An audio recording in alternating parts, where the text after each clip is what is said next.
Sampai sering lihat Gus Dur tangannya gemeridik begini dia. Jangan di meja juga begini. Pernah saya saking keselnya gitu, tak tebrak kayak, ayo bapak mulai apa? Pusing katanya. Aku turun kelar katanya gitu. Jadi saya tanya, baca apa sih Pak? Kalau nggak santri gerodok gitu kan, apa gerodok itu? Kurang ajar ya, ngomong gitu. Santri-santri bego PA gitu kan. Baru udah ngomong, ini wiridan saya, ayo udah perek. Jadi beliau yang baca ini, bacaan pertamanya bismillahnya ditulis di tangan, lanjutannya di sini. Itu 532 atau lupa benarnya. Duit itu nggak guna.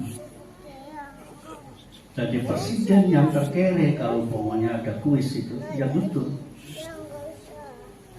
Sampai yang kira magrong-magrong itu rumah itu miliknya dia, bukan. Boleh utangan. Coba. Utang. Gedung NU, PBNU gede-gede wabah begitu, lantai berapa, ada liftnya, masa Assalamualaikum gitu kan, Waalaikumsalam gitu kan. Kalau di PBNU kan liftnya kan ngomongnya begitu, utang itu. Ada kira-kira ketua NU utang untuk bikin kantor NU. Dari dulu nggak ada ribut masalah partai aja. Untuk kendal, walaupun di tengah perjalanan mau buri belum selesai oleh ono, oleh apa? Terus sari loh katanya gitu. Baru tangan lagi yang kecil-kecil. Jasanya Mbak Tutut itu. Jawabnya apa Gus Dur utang? Kalau saya minta dihadiahi Gus Dur sama Mbak Tutut, saya beban di katanya gitu kalau disumbang. Gak mau. Lebih baik utang, kalau tidak bayar ya sakwate, kalau nggak sakwate bayar saya mati ya wis pur. Sama sampai dapat tanah jadi presiden dieker-eker, yang harusnya sekian ribu meter mendapatnya sekian ribu. Apa jawab Gus Dur? Ya wis payu semono ya wis engko nek laku sekian M digawe ini gitu. Saya kan ngamuk gitu kan. Apa bedanya Gus Dur dengan presiden lain? Ya beda sih. Gus Dur Wuto yang lain lah.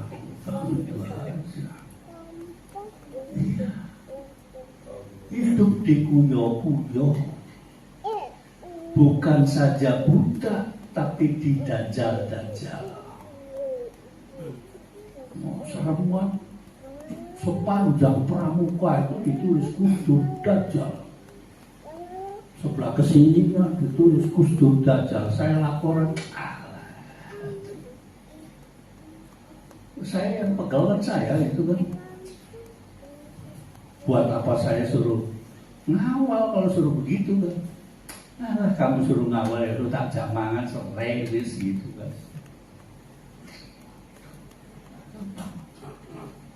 Ikhlas yang gak lupakan.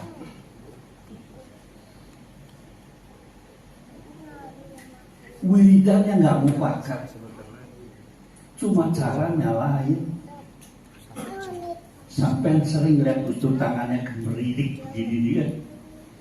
Jangan di meja juga begini. Pernah saya saking keselnya gitu, tak tebrak kayak, ayo bapak mulai apa? Pusing katanya. Aku turun kelar katanya gitu. Jadi saya tanya, baca apa sih Pak? Kalau nggak santri gerodok gitu kan, apa gerodok itu? Kurang ajar ya, ngomong gitu. Santri-santri bego PA gitu kan. Baru udah ngomong, ini wiridan saya, ayo udah perek. Jadi beliau yang baca ini, bacaan pertamanya bismillahnya ditulis di tangan, lanjutannya di sini. Pernah saya ngetes, nyoba, katanya berapa, 14.000 satu malam. Saya coba baru 4.000 udah, tahu meniran gitu. Redes itu mulut udah sampai mana ini? Aduh, pengen saya dijaya gitu kan. Oh, dibunuh 3 kali nggak mati kok. Ya kan? Saya sekali keseret dulu nggak diikat. Jadi yang dilakukan Gus Dur sedikit demi sedikit sekarang sudah kemana-mana. Tadi disebutkan belusukannya Gus Dur waktu jadi Kiai NU yang nggak punya duit melaksanakan tugas kembali ke asalnya lagi. Wah, ya udah, malah di daerah Purworejo apa begitu daerah itulah, daerah Ngapak di situ sampai subuh 16 kali naik turun podium sampai subuh. Adanya kira-kira ya nggak dibayar. Kalau sekarang kan begitu, yang nyanyi Bonece gurunya NU, dan ada kan gurunya NU 40 juta sekali ngomong. Saya pernah nanggap, enak bener. Gus Dur juga sering dapat duit miliaran. Katanya, bapak lagi ngitung duit, iya. Dari mana pak? Setan.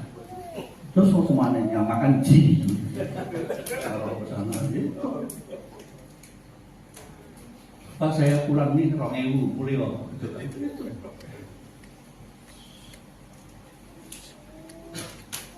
Itu duit banyak-banyak. Matanya mau ditipu orang, katanya mau beli mobil anti peluru. Dibayar itu. Kata siapa pak itu? Ya kata orang. Bapak ketipu. Ya biarin aja katanya, saya yang ketipu, jangan sampai orang yang ketipu. Kalau orang ketipuan kira-kira sampai dulu ketipu 5 miliar kan ada mall masjid ya kira-kira kan. Duit yang datangnya dari setan, yang mangan iblis, duit dari dia punya kartu kredit diserahkan kepada orang. Ya enak kan, percaya semua kan. Presiden nggak pakai limit kan. Pada akhirnya ada seorang penyair ketika waktu zamannya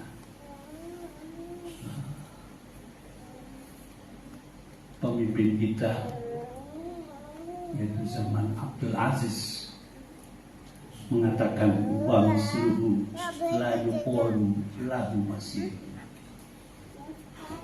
Nyari yang seperti Gus Dur itu susah. Dari awal juga sudah begitu.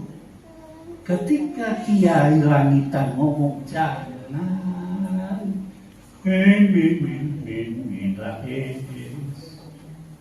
ini jimatnya orang NU, terpaksa kan, wah pakai bangsanya begitulah. Nih maharatun cahaya kartuni merecil kape pakai bangsanya.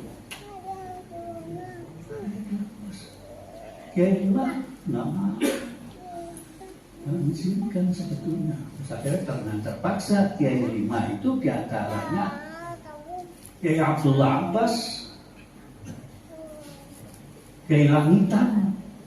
Orang ribut tahun dari Langitan itu namanya desanya itu Langitan. Ada 3, yang satu saya tidak dikasih tahu. Akhirnya yang satu itu adalah Kiai Madura. Pernah suatu saat itu amprok dengan Mbak Mega mau ke Kiai itu. Mbak Mega datang duluan. Gus Dur muter ada ke pesawat yang gitu kan. Ini kok nggak bisa mendarat gitu kan. Pulang. Gus Dur dikirimin surat sama Kiai itu. Apa sama Madura lagi. karena nggak bisa bahasa Indonesia kayaknya. Inti bahasa Indonesia, Gus, terima kasih atas kedatangan sampean. Tapi maaf, di sini jenengan ada Ibu Mega. Untuk ongkos buat mendarat nggak jadi itu 5.000, 50.000 tak ganti. Itu ceritanya. Sampai sekarang itu yang Kiai 5 itu sampai sekarang nggak ngomong sama saya. Kalau tentang Kiai yang ada di Aceh yang baru saja meninggal, itu saya ketemu di sana. Oh, Gus Dur ngobrol sama golongan pangeran di Ponorogo gitu kan. Kaget saya begitu. Ini orang mana, Pak, orang mana? Seneng aja gitu kan. Ya, kemudian saya ngomong, nanti dia pulang tuh nggak lewat depan, lihat atas itu, lihat atas itu, nggak tahu katanya ke bawah, terus sembuh gitu ya. Saya ya percaya saja. Tapi kalau saya cerita Gus Dur itu wali,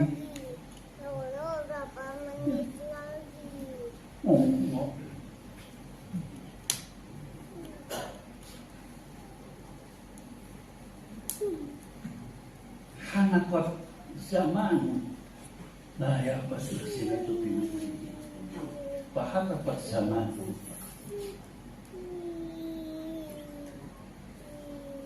Penyair itu ngomong, gak ada orang seperti Abdul Aziz ini sebagai seorang pemimpin. Saya baru 2 tahun meninggal. Artinya turun kan? Betul, 2 tahun meninggal. Turun.